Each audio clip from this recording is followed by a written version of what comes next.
Assalamualaikum warahmatullahi wabarakatuh. Jira jirtu uronni jimili ke sallah ku sama le banata illa ku tajiduru warabadda la kana ba to ko fa go li sena sirra mal to wa faili kana to na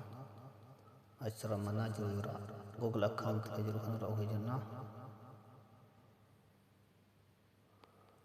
asra kono you have security recommendation ishi jittu tanani argitu jedeni yada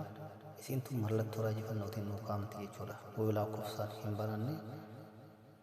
jimli ke sayyoo kana banatan jechuudha kanaaf gara lakkoofsaati jirre isii kan akkamiin mallattoo raayit akka nuuf gootu gochuu dandeenya jechuudha sagariitti ka jedhamu seenna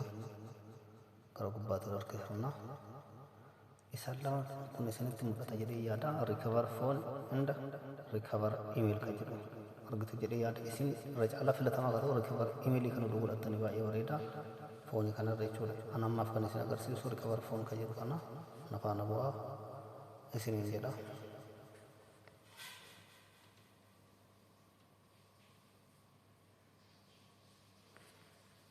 recover phone irratti okay jenna asirratti paaswoordii email ittiin banattan yaadachuu qabdu jechuudha isitti guuttu jechuudha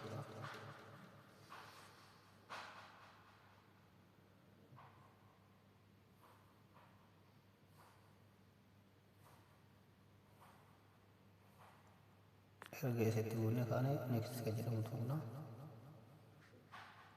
achirra add recover phone lakkoofsa recover irra godhuu barbaadan lakkoofsa irra hidhachuu barbaadan san itti guuttu jechuudha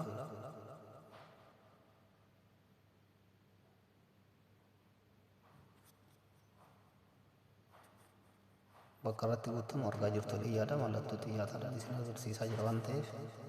isa itti guuttanii katan next tuttu next tuttanii katan geeti koodii irratti okay jettu koodiin akka lakkoofsa irratti guuttansa irra isin dhufu jechuudha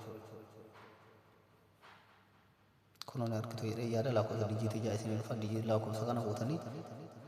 bakka koodii isin gaafate irratti guuttu jechuudha Oso guutanii katan verify ka jedhu kana irratti okay jettu gadi guutanii